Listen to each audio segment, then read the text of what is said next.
depois de conversa, tá? Rádio Então, vamos lá. Alegrete, a rádio que é apaixonada por você. Hoje tem gente ouvindo a gente em Nova York. É mesmo? Tem. Começando A partir de agora, na Tia Alegrete, programa Crônicas de Alegrete. Um programa que coloca em pauta temas de interesse da comunidade. Acho que vou falar lá deram um ultimato para com a realização de obras urbanas e rurais. Rua Mauro Cardoso, 1467. Fones 34. Deixa eu entender o seguinte, ó. Se não seguir a nossa recomendação, não consegue fazer. Eu vou ver se eu acho aqui, ó. Tem ofício, eu tenho um ofício que me mandaram. Tem para venda todo só. Tá sabendo que me mandou agora de manhã cedo. Super Gás Brás, na Avenida Tiaju 348, com tela entrega pelo 3422-1993. Super Gás Brás. Vou te mandar, Ronaldo, tu comenta. Tá aqui, ó. Tem um ofício aí? Não, mas manda, eu queria estar aqui. Bom dia, comunidade alegretense. Bom dia, amigos da Cidade do Campo. Estamos iniciando mais um Crônicas de Alegrete, a voz da direita no município e um programa pensado em prol da família conservadora. Já estamos aqui conosco na bancada Coronel Castro, Coronel Ronaldo, e quero aqui, antes de iniciar o programa, os debates, parabenizar lá o Coronel Wilson pelo belíssimo evento alusivo, quantos anos? 46 anos do Beloc. Eu vou escrever aqui agora. Ele foi comandante do Beloc, o comandante não sabe Mas já faz hora que eu saí de lá. Ah, não, tio, olha. Mas Como diziam os militares, né, Ronaldo? Que lixo! Que lixo, né? 40º ano de aniversário. 40º ano de aniversário do Beloc. É importante que se diga que antes era grupo, né? Ele passou a ser Agora Beloc não adianta tu querer ter 1973. Agora tu nem Tá? passava as 1973 passou a ser 10º Beloc. Antes era grupo, né? 75, a R, né? Isso, era grupo 75, né? Quer dizer que foi por isso que ele errou a data, não sabia a data, por causa que antes era uma coisa, hoje é outra. Tá bem. Temos também hoje, aconteceram vários pormenores, vamos dizer assim, na cidade de Alegrete. Teve essa situação triste do ônibus da saúde. Isso é importante que a gente veja a fiscalização do cidadão de bem, isso é importante, senão situações como essa não seriam desvendadas se não fosse o olho atento da comunidade. Às vezes a gente não sabe a força que o povo tem, né, delegado pela Constituição Federal. Todos nós, inclusive, podemos dar voz de prisão para alguém uma vez em flagrante delito. Então, o povo tem força, só muitas vezes não sabe disso, né? Teve toda essa polêmica também frente ao evento em Porto Alegre, que envolveu alguns vereadores aqui da cidade. Não estamos aqui condenando nem julgando ninguém, não é nosso papel, mas com certeza os esclarecimentos virão à tona. Obviamente que, por exemplo, se hoje tem um evento partidário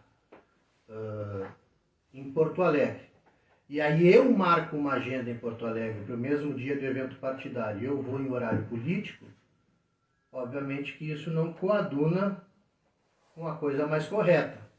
Agora, se eu sou convocado a estar em Porto Alegre no dia de um evento político, aí obviamente que as coisas podem se casar. Mas tenho certeza que a Câmara de Vereadores, o Ministério Público, quem de fato tem que averiguar essas situações, vai fazer o devido processo, né? E vai averiguar, e não havendo culpa, não há por que julgar as pessoas que estão fazendo a sua função, né? Só acho que essas situações têm que ser avaliadas sobre esse prisma, né? Porque, claro, é muito conveniente eu fazer uma agenda qualquer, em qualquer lugar que seja, para poder viajar com um evento partidário com recurso público. Também queremos mandar um grande abraço para o nosso amigo Nilton Carlesso, para o Niltinho, os novos patrocinadores aqui da Supergás Brás, que está aqui conosco. Agradecemos a confiança e a parceria. E também divulgar para a comunidade que o deputado Sanderson destinou mais 140 mil para o CDDIC, o Centro de Defesa dos Direitos da Criança e do Adolescente. Esse órgão que estava por fechar as portas, existe ainda uma ação do Ministério Público que a gente ainda não entende o porquê. Se houver más gestões num órgão, a gente tem que procurar trocar a gestão e não terminar com um braço direito do setor público, que são essas entidades que prestam relevante serviço à comunidade. E você dedica a fazer um trabalho independente, né, Alexandre? Exato. Então, é importante que a gente mostre uma nova diretoria, tem a dona Vilma, a Beth, vários outros parceiros que estão lá conosco. Queremos que a comunidade abrace o CDDICA, queremos que os poderes constituídos do município nos fiscalizem, estejam conosco.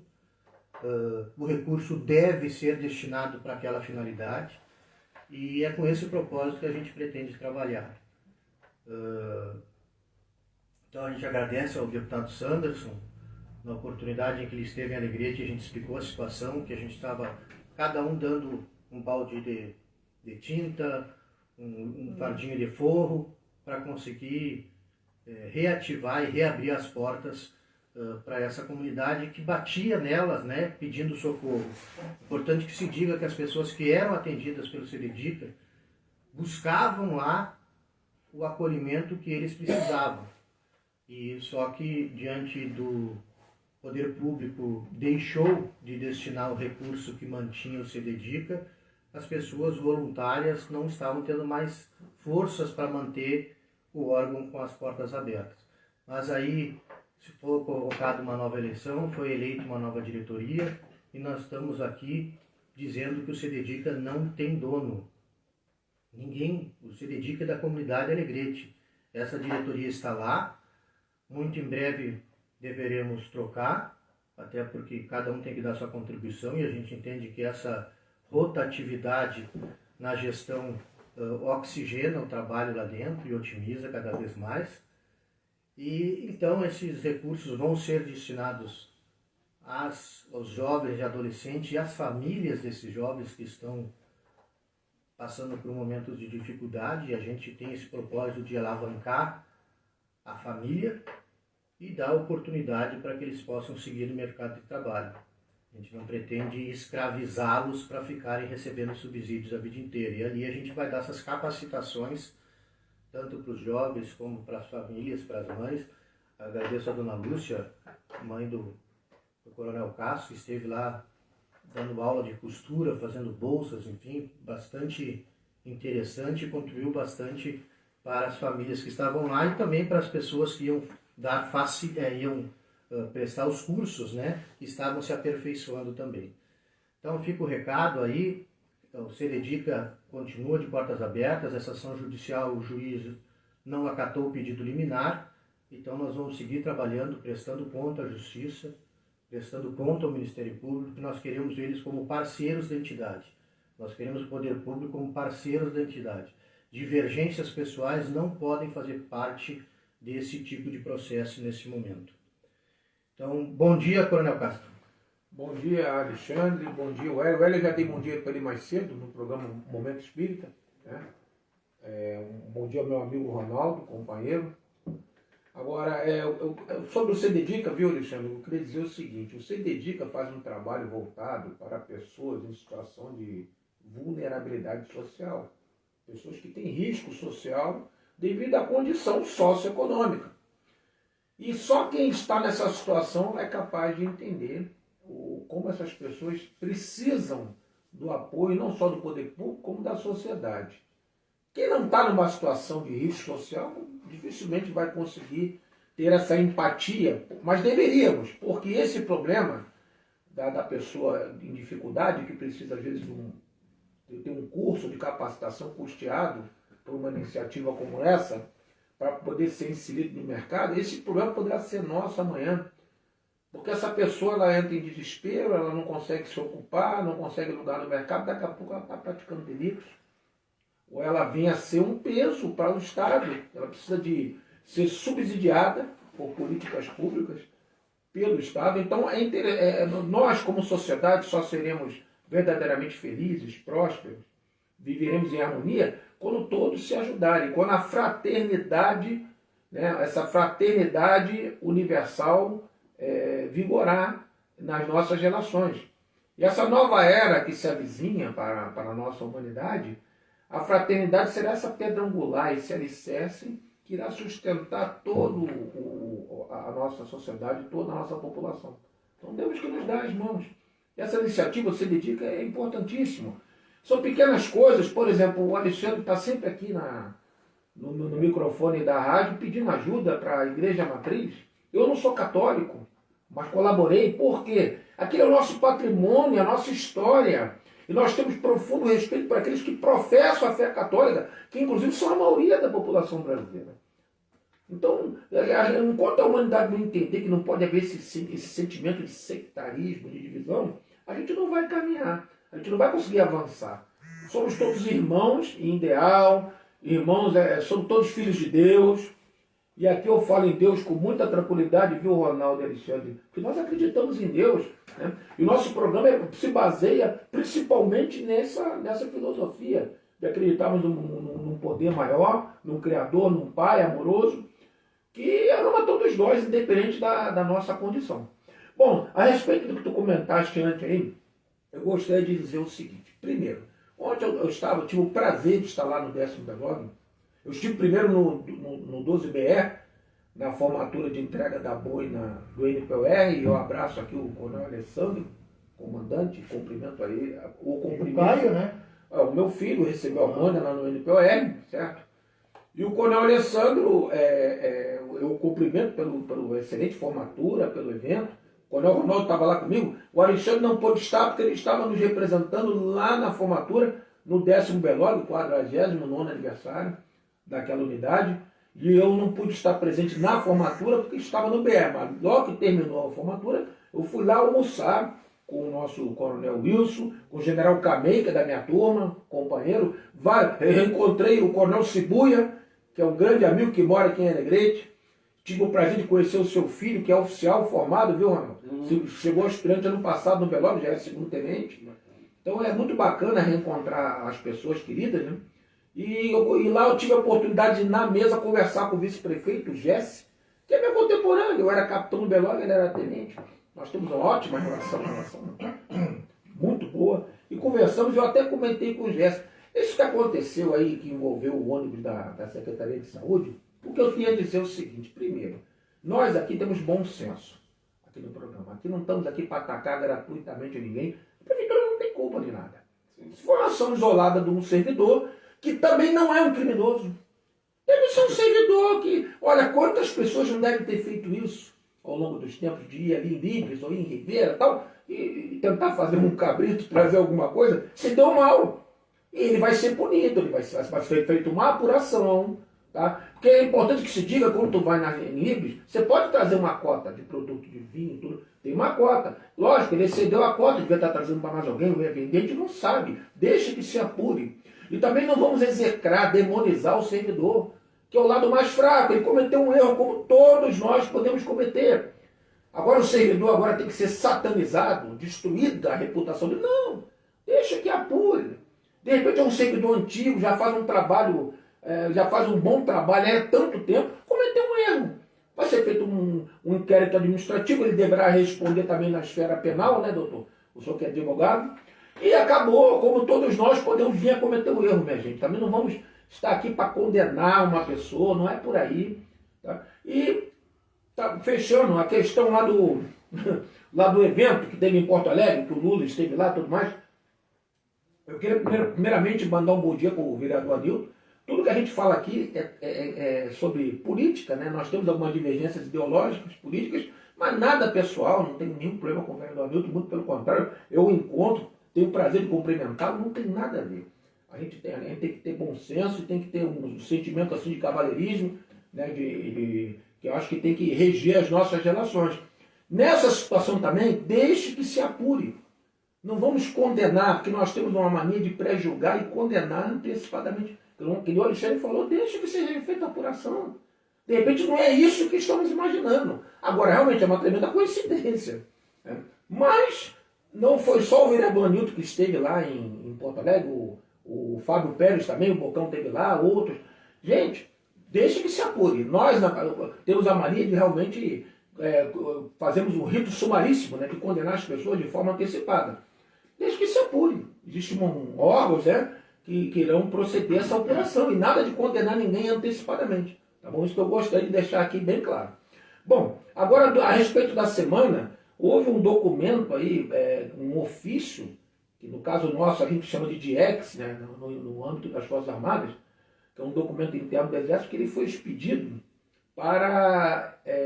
na verdade não foi nem um DIEX, foi um ofício mesmo. O DIEX é no âmbito interno. Foi feito realmente um ofício direcionado Ministério ao da Defesa do TSE. Ministério da Defesa para o TSE. Eu queria que o Ronaldo comentasse sobre uma coisa. Dê o seu bom dia para nossos ouvintes. Bom dia Castro, bom dia Alexandre, uma satisfação estar falando novamente com a comunidade de Alegrete e do mundo. Hoje temos ouvintes em Nova York. Barbaridade.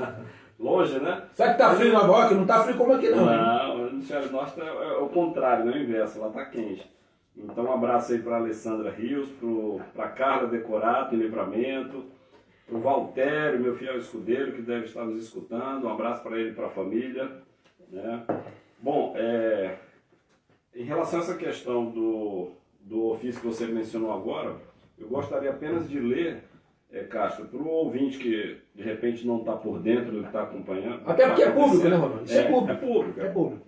Então, o que acontece? Esse acirramento da discussão que ocorre no Brasil a respeito da lisura do processo eleitoral, da apuração do voto. Então, há muito tempo ocorre esse debate a respeito da urna eletrônica, a capacidade que ela tem de ser confiável e de ser auditável. E esse debate vem se acirrando. Mais recentemente, então, principalmente entre o presidente da República e os ministros do TSE. Anteriormente o Barroso, agora o Fachin e pelo aquele que irá sucedê-lo, que é o Alexandre de Moraes, que manda prender todo mundo aí. Né? Então, a dúvida que paira é justamente essa. Se o voto que o eleitor digita lá na urna é o mesmo que é computado lá em Brasília, numa sala fechada, manipulado por pessoas que nós não sabemos quem são. Sala secreta? Uma sala secreta. E ano passado, então, o ministro Barroso, que era na época presidente do TSE, o Tribunal Superior Eleitoral, ele montou então a comissão de transparência, né, e convidou vários órgãos para, digamos assim, chancelar, né, para dar o ok para o processo eleitoral. E um desses órgãos que foi convidado foi o Exército, as Forças Armadas, melhor dizendo. Eu não sei se eles acharam que o Exército ia chegar lá e apenas para emprestar, digamos assim, o seu prestígio que tem junto à opinião pública, né? Que a linha soberba é grande. Eu acho que era por aí, né, Alexandre? Eles não imaginavam que no Exército só tinha brucutu, né, mochila nas costas. Não sabia ele que tem um centro de defesa cibernética em Brasília. Inclusive um companheiro meu, o Coronel Frade, participou desse processo aí de levantar as fragilidades, né, as vulnerabilidades da urna eletrônica. Aliás, do processo como um todo, não é só a máquina, né? O software, o processamento final, enfim. E esse centro de defesa cibernética, as Forças Armadas, melhor dizendo, elas apresentaram uma série de melhorias que deveriam ser implementadas para o processo ser mais confiável, né? Em virtude disso, esse debate foi se acirrando. Recentemente, o ministro Fachin, que assumiu então a presidência do TSE, meio que escranteou as Forças Armadas, né? Disse que a eleição era coisa para forças desarmadas, né? Veio a público, então, afrontar gratuitamente as Forças Armadas. Ou seja, o próprio TSE convida as Forças Armadas e quando as Forças Armadas, então, apresentam sugestões, o que eles dizem? Não queremos saber disso. Tratou de forma pejorativa, né, o trabalho das Forças Armadas. Desrespeitoso, né? Enfim, e o comandante-chefe das Forças Armadas, quem é? O presidente da República. Então ele tomou para si essa responsabilidade. Enfim, aí por último agora, o general Paulo Sérgio, que é o atual ministro da Defesa, mandou um ofício tendo em vista que as observações do Exército Brasileiro não foram acatadas, então ele se manifestou de uma forma mais contundente, que acirrou o debate. Então lê para nós o ofício aí. Eu Lê uma parte. Eu vou ler apenas o item, depois eu deixo aberto aí, Castro, se você quiser. Não, queria que comentasse. Mas eu achei muito interessante o item 21. Depois de falar um ofício extenso, ele diz o seguinte, no item 21. Por fim, encerro afirmando que a todos nós não interessa concluir o pleito eleitoral sob a sombra da desconfiança dos eleitores. Eleições transparentes são questões de soberania nacional e de respeito aos eleitores. Então, assina aí o general Paulo Sérgio, que é o ministro da Defesa. Então, se vê claramente aí um tensionamento, né, dessa relação aí TSE-Forças Armadas, e as Forças Armadas são o órgão garantidor pela Constituição, né, para resolver, digamos assim, o litígio entre os poderes. E então essa questão que está colocada. Aonde vai parar isso? Não sabemos. Né? Então é um dos assuntos que a gente não gostaria de estar tratando. Já há anos se fala em urna eletrônica, mas volta ao debate. Coronel Ronaldo, na verdade, o presidente acabou fazendo um desabafo, né? Diante de tudo que vem acontecendo, uma das coisas que ele falou que é pertinente. Por quê? Agora, recentemente, a gente viu que o ministro Cássio Nunes, né? Cássio Nunes teve uma decisão isolada, obviamente, né? Não tinha ido para o plenário, que é o que todo mundo discute, que o ministro Alexandre de Moraes faz todos os dias. Ele toma as decisões de forma monocrática. Eu falei isolado, até para quem não é muito da área entender para a gente. Ele não consulta os outros, é uma decisão monocrática. Ele não consulta ninguém e toma decisão. Cássio Nunes tomou a sua decisão referente ao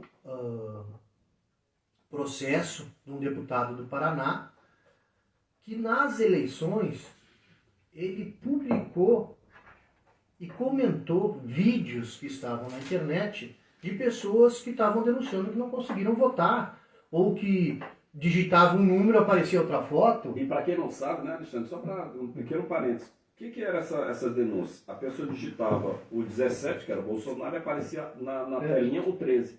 Só que o contrário nunca ocorreu denúncia. De a pessoa digitar o 13, que era o Lula, e aparecer Bolsonaro. Estranho, né? E é interessante que o pessoal entenda que a urna eletrônica tem um software, tem um programa que alguém antes implantou nela, como um computador. Então, quem duvida que isso pode acontecer, né? Mas o Alexandre de Moraes, qualquer pessoa que está duvidando disso aí, ele está ameaçando de prisão. E de tornar inelegível. De cassação no caso do político e prisão do cidadão comum por se manifestar contra. Então, só para a pessoa que está nos ouvindo, da mais simples, que não tem um conhecimento jurídico, assim, estou tentando explicar de uma forma mais simples possível para quem está nos ouvindo nos entenda. Então, o ministro Cássio Nunes, que foi indicado pelo presidente da República, tomou essa decisão porque ele entendeu que foram desrespeitadas várias situações, inclusive devido ao processo legal. Por quê? Porque ele sequer fez uma opinião incisiva, ele simplesmente publicou. E aí, na época, nem existia o inquérito das fake news. Não existia isso. Esse processo não se falava tanto nessa situação das fake news. E aí ele foi condenado, perdeu o mandato, ficou inelegível por propagação de fake news. Ou seja, ele pegou um vídeo real que aconteceu, as pessoas estavam ali, e aí, por questões que estavam pondo em dúvida a inviolabilidade das urnas, ele acabou sendo condenado. O ministro Cássio Nunes foi lá, liminarmente, sem consultar o plenário, como vários dos ministros fazem, e devolveu o mandato ao deputado do Paraná. Os ministros todos se sentiram incomodados pela situação, porque ele passou por cima de uma decisão do Tribunal Superior Eleitoral e convocaram uma sessão extraordinária imediatamente para derrubarem no plenário a decisão do Cássio Nunes. Agora eu pergunto para os senhores, o ministro Fachin, indicado pelo ex-presidiário, tomou uma decisão unilateral,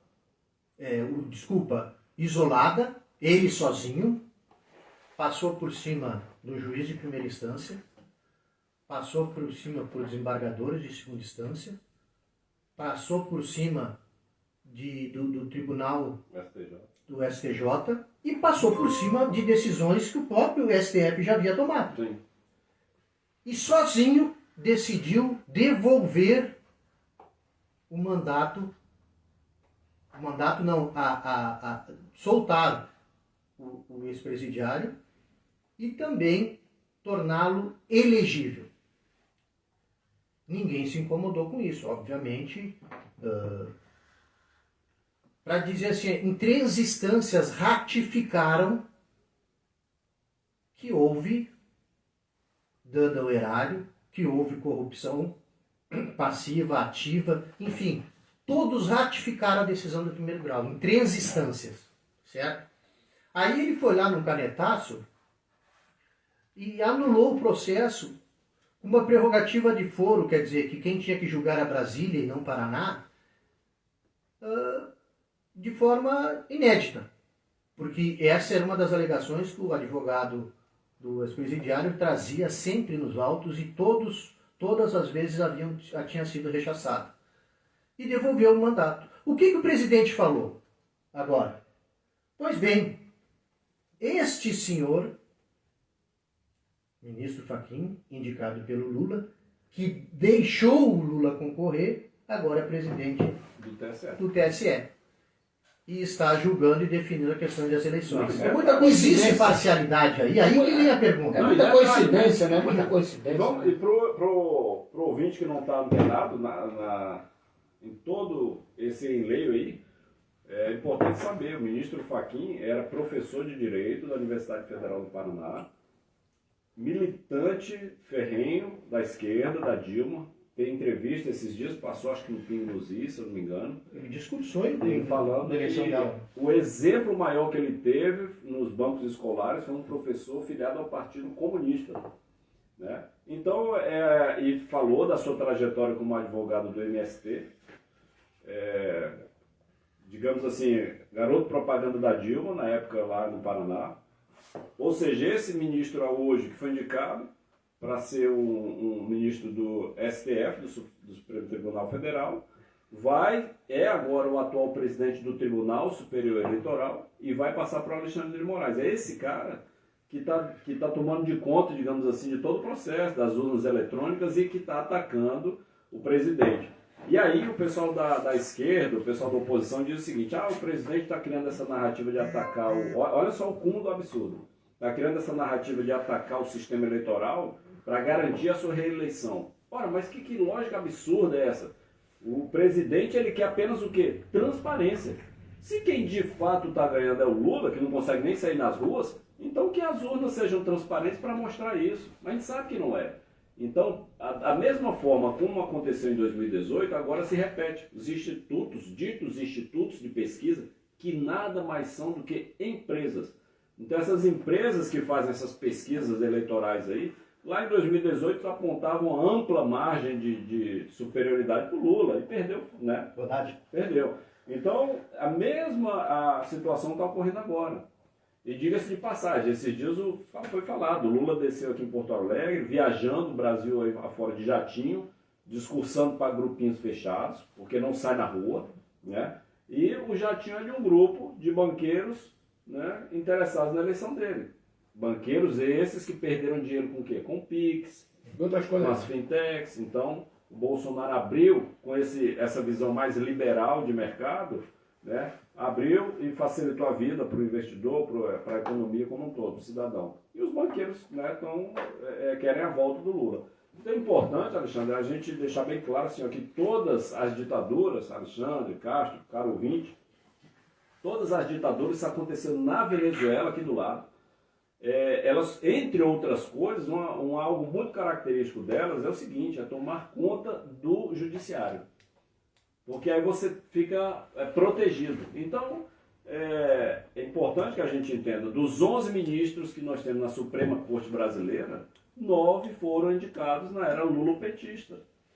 Então, qual é a ideologia, qual é a intenção deles? Né? Obviamente que não são essas defendidas pelo nosso presidente. Então, por isso que todo santo dia os partidos de oposição, partidecos, muitos deles, entram com ação lá no STF e prontamente, com velocidade incrível, eles vão lá e... Passa na frente, não. É. Porque é o seguinte, para o ouvinte que não sabe, as Supremas Cortes, a Suprema Corte ela é uma instituição que faz parte do rito democrático, né, de qualquer país. Onde existe democracia, existe uma Suprema Corte, um Tribunal Superior de natureza constitucional que decide em última instância, né, uma série de questões que dizem respeito ao cidadão, à sociedade, às instituições. Bom, o que acontece? Essa Suprema Corte ela não pode, em hipótese alguma, ter lado. Ela não pode fazer militância política. E o que se vê hoje, atualmente, é que existe pelo menos uns 3, 4 ministros ali que fazem militância política de esquerda. Fachin, né? Barroso. O Barroso falou que o Bolsonaro vai ser eleito só por cima do cadáver dele. Sim, o Bolsonaro é do mal e ele é do bem. Agora você vê bem, uma Suprema Corte que tem um ministro que foi advogado do MST.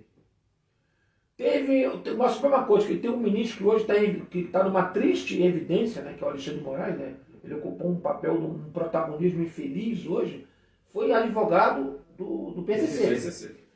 Então você vê, onde é que nós vamos parar? O PCC é a maior organização criminosa, primeiro comando da capital. Né? Isso, claro. Agora eu lhe pergunto, uma coisa também que a sociedade desde já, eu sei que a nossa voz aqui pode não atingir tanta gente, mas alguém tem que falar, porque de repente isso um dia ganha ressonância, enfim, isso pode ser que se alastre. Talvez tenha que mudar esse processo, né, o doutor Machado, de escolha desses ministros. Acho que não pode mais ser indicação política, talvez tenha que mudar isso, né? Sabe quem é que está trabalhando muito em cima disso? Só isso. Daniel Silveira. Daniel Silveira. Não, mas já tem um projeto muito bem estruturado, sabe de quem? Do Príncipe. O deputado federal do o Orlando Bragança, né? Tem um projeto muito bem Tem estruturado. que acabar com essa indicação política, E você sabia, velho. que tem um detalhe, somente o Brasil tem essa quarta instância da justiça. Nós temos a primeira instância, que é o juiz lá da inicial, depois tem os desembargadores, que é a segunda instância, tem a terceira instância, que é o STJ, e depois o STF. Só o Brasil tem isso. É que o STF não era para qualquer questão parar no STF. Não Você podia ser sabia, dessa Castro, forma. que esses 11 ministros que tem lá em Brasília no STF, tem o orçamento só de segurança que foi gasto ano passado e esse ano, só de segurança, ao redor deles ali, segurança armada. Foram 86 milhões, se não me engano.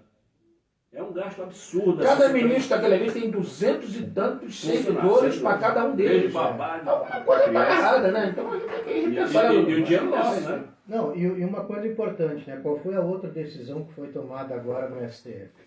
Eles simplesmente pegaram os 2 ministros indicados pelo presidente Bolsonaro e estão limitando a área de atuação deles.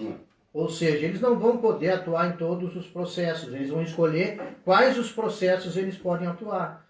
Só que vocês imaginem o seguinte, se nós formos ter essa interpretação, por exemplo, sobre a Lava Jato, nenhum dos outros 9 ministros poderiam estar atuando. Em hipótese alguma. Por exemplo, o ministro Alexandre de Moraes não podia estar atuando em processo da esposa dele, em hipótese alguma. Não pode, mas atua. A gente sabe que atua. Então são situações que acabam preocupando e é nosso dever prestar esse esclarecimento para a comunidade. Porque às vezes parece que são rompantes, o presidente não está aceitando a liderança. Foi exatamente como o Coronel Ronaldo falou. Não é que ele não aceite, na verdade ele não quer. A Constituição que diz que o escrutínio dos votos ele é público. Ele é público, a sessão é pública e hoje não acontece isso. Gente, uma pergunta que eu sempre faço aqui nesse programa. Por que milagre esse? Só o Brasil, Butão e Bangladesh estão certos. Por quê? Em usar a urna, né? Por que só o Brasil, Butão e Bangladesh usam essa urna eletrônica? Por que os outros, as grandes potências econômicas, não usam esse instrumento milagroso que a gente tem resultado de umas eleições em 2, 3 horas? Num país continental como o nosso? E o que espanta, Alexandre, é que apesar de todas as evidências, periga até pessoas como nós, daqui a pouco, estar sendo presos por estar criticando ou colocando alguma suspeição do processo da urna, né? Eu digo, o próprio Paraguai é uma ditadura, criticado pela gente, né? A questão do Paraguai, pela questão da fronteira e toda aquela situação. Tem voto impresso. Eles adotaram a urna eletrônica, mas voto impresso. Impressoras indo lá. Tem impressoras, a única diferença deles é que eles dobram o voto e botam ali. E a nossa ia cair, a aposta que tinha nossa cairia direto na urna. Então são essas situações que a gente precisa sim debater. E por que a gente tem que falar aqui na ponta? Porque infelizmente quem está mais lá em cima, quem tem mais visibilidade, que nós não temos, acaba perdendo são derrubados dos canais, são multados, são presos, têm que fugir do Brasil porque estão falando isso. E agora preste atenção numa coisa que o presidente falou, e que isso passou em brancas nuvens e ninguém se deu conta. Agora foi no Chile que teve eleições. Foi. Recentes, Já estão querendo né? tirar o presidente lá. Não, pois é, mas teve lá eu acho que foi no Chile que ele comentou. Lá, a candidata de direita, que estava lutando pelos direitos, pela liberdade, por tudo isso que nós estamos fazendo aqui, perdeu as eleições com uma flagrante desconfiança, vamos dizer assim. Você sabe o que aconteceu com ela? Não. Ela foi presa. E você sabe por que ela foi presa? Quem chegou o processo? Manifestos antidemocráticos. Mas é... Então, Alexandre, o presidente comentou isso, ou seja, o que ele quis dizer? Estão preparando o mesmo ataque para nós. Sim. Atitudes antidemocráticas dela, ela foi presa. Então, esse processo estão querendo implantar no Brasil. E aí que é interessante, Alexandre, você tocou na questão de jornalista exilado. Nós temos um exilado político. Jornalista Alan dos Santos, do jornal Terça Livre, quem acompanhava, um dos jornais que tinha milhões de seguidores, muito combativo, muito sério. E ele foi perseguido a tal forma que esse jornalista teve que se exilar, mora nos Estados Unidos, a família dele está no Brasil, inclusive com uma filha com necessidades especiais. Foi cortada toda a renda dele, era em cima do jornal eletrônico, né, pelo YouTube. Todas as monetizações, tudo que ele ganhava, a fonte de renda foi cortada pelo Alexandre de Moraes, o mesmo que prendeu o deputado federal do E o Zé Trovão está subindo também, né? Então, o presidente, inclusive, nós tivemos essa semana a Cúpula das Américas, lá nos Estados Unidos. Isso. Quem é que foi lá falar em liberdade? O presidente Bolsonaro. E hoje está tendo uma carreata e motociata para ele em Orlando. Em Orlando, nos Estados Unidos. Então, o Bolsonaro, meus amigos, não é um fanismo da minha parte, né? Eu não me considero como alguns, eu sou um bolsominho. Não, eu vejo a verdade. Eu me sinto livre para analisar as questões com isenção. O Bolsonaro está se destacando como um líder mundial em defesa da liberdade, em defesa da família, em defesa da sociedade livre, né? E, inclusive, eu queria aproveitar que nós já estamos aí faltando 10 minutos para terminar o programa, Alexandre, Castro, trazer para os nossos ouvintes aí assuntos agradáveis agora, né? O Brasil se tornou a 9ª maior economia do mundo. Notícia da semana, né? A 9ª maior economia, queda de invasões de terra, que nos governos anteriores chegou a ser milhares, 2, 3 mil por ano. E esse ano tivemos, se não me engano, 14 invasões de terra. Caiu o homicídio também, né, mano? Queda dos homicídios, apesar do pessoal da oposição dizer que a liberação do porte de arma, né, a facilitação da compra e aquisição de arma pelo cidadão de bem, diga-se de passagem, isso ia impulsionar e aumentar a criminalidade. Pelo contrário. Estudo mundial mostra Nada exatamente o contrário. nada como fatos, né, doutor? Mas a mídia não divulga nada. Todos os estudos mostram exatamente o contrário. A população armada, o índice de homicídio despenca e de criminalidade na mesma proporção.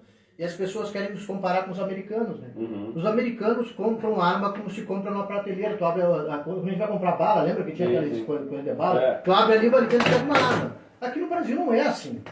Aqui existem várias situações, exigências que lá nos Estados Unidos não tem. Então também não dá para comparar essa situação com a situação dos Estados Unidos.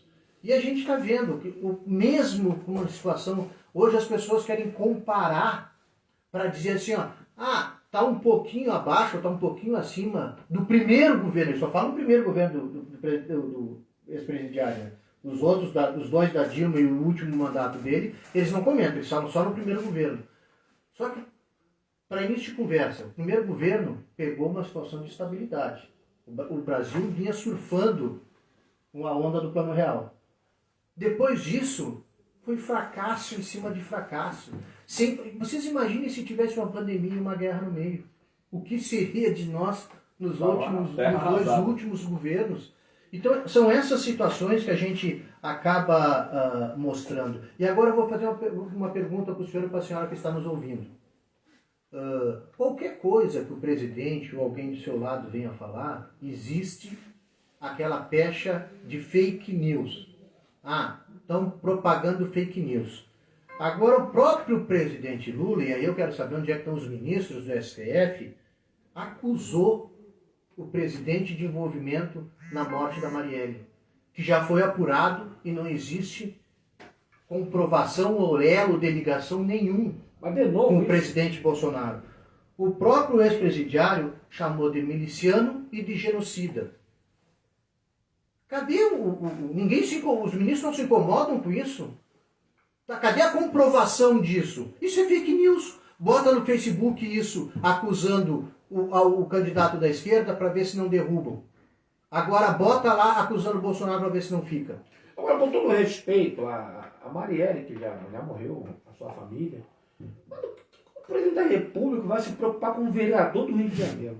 Gente, vamos começar a botar um pouco a cabeça para funcionar. O que é uma vereadora do Rio de Janeiro? Eu não estou aqui para poder julgar a Marielle. Ela tinha envolvimento com o pessoal do tráfico, tinha muita amizade com o pessoal do crime organizado. Não estou dizendo que ela era criminosa, não estou dizendo isso. Mas para analisar que relação pode ter com o presidente, o líder máximo da nação, com uma vereadora do Rio de Janeiro. Gente, vamos parar para pensar um pouquinho. E outra questão, né? O Conrad e o João Luiz estão nos ouvindo aí. O homem, o ex-presidiário, falou novamente toda semana em regular a mídia. Chegou a mídia. Vamos ver o que vai acontecer. Ó, de repente a Rádio Alegrete aqui vai ter... Isso aí é um eufemismo, né? Regular a mídia quer dizer o quê? Vai censurar. É. Então nós não vamos poder chegar aqui de repente falar o Então que a gente vamos fala. prestar bem atenção que ele tem batido nessa tecla, ele tem falado, não é uma, nem duas, nem três, que ele vai regular a mídia. E a gente sabe que os países que regularam a mídia, Cuba, Venezuela, é esses aí que costumam fazer isso. Você tem método, né? Você aparelha a Suprema Corte, o Judiciário, você censura a mídia, Recolhe as armas. recolhe as armas, ou seja, faz o tal do desarmamento do cidadão de bem. Tem método, tem método. A esquerda tem Agora, método. Ronaldo, você esqueceu de falar uma coisa aí.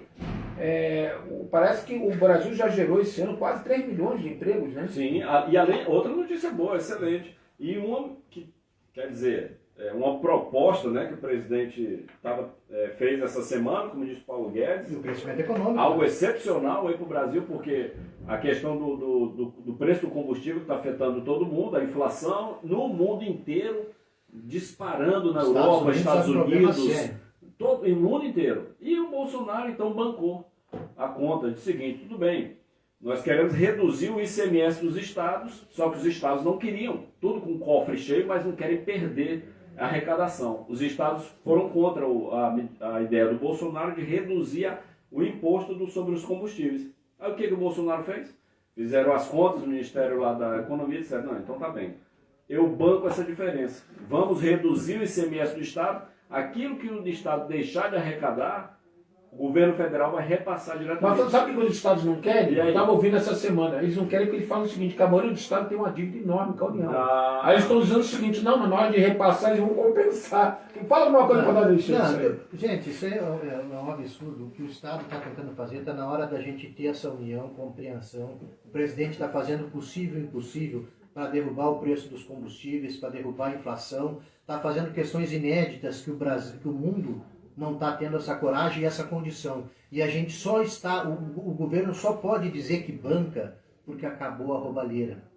Antes não conseguiam bancar nada. Antes o Bolsa Família era de R$90, hoje é de 400. Tá? E é isso que as pessoas precisam entender. Hoje o dinheiro está indo para a mão do povo. O povo está recebendo esse retorno. E a gente precisa confiar e trabalhar para que nós não percamos nossa liberdade. Então, é importante dizer que esse programa está para a Fazenda Várzea do Anduí, Construtora Alegretense, Obras Rurais e Urbana, Cabanha Ibirocai, Toro Shortons e Ango, do nosso amigo Coronel, e também, agora não sei o que ver com ele, se ele já está produzindo feno, né? Coronel Tales, para ver se ele já está produzindo feno para nós dizer aqui. E também o mais novo apoiador nosso, Super Gás Brás, o mais antigo da cidade, na Avenida Tiaraju, 348, telefone 3422-1993. Então, Lá no Super Gás Brás tem teleentrega também para aqueles que precisarem. Então, estamos encerrando o programa. não, eu quero fazer uma pergunta rapidinho, senhor. Olha só. Vocês lembram na época da pandemia, que no supermercado não podia comprar sinal de dedo, que o Eduardo Leite mandou trancar tudo, né? Mandou fechar, que só podia comprar comida, um ditadorzinho, né? Me parece que o Eduardo Leite está querendo concorrer, é isso? Está querendo concorrer. Está querendo concorrer a governador, tinha jurado que não ia concorrer. Existe essa possibilidade, está em voga aí essa situação. Aí a gente está vendo a palavra de um político, né? Garantiu que não concorreria e agora de última hora está resolvendo concorrer. Então a gente deseja a todos os ouvintes do programa um bom sábado, um abençoado domingo. Agradecemos a audiência de todos e estamos todo sábado aqui para debater, receber opiniões, que aqui o nosso programa é, embora de direita, embora conservador, mas como sempre somos liberais e democráticos. Um abraço, Ronaldo. Um abraço a todos, bom fim de semana. Deus abençoe a todos. Fala de dar bem um pouquinho. Eduardo Leite. Agora ele resolveu. Ele viu que ele fica ninguém deu bola pra ele. Vai no chão. Ele deu bola pra ele. Tentou lá, não deu brinco. Aí fiz.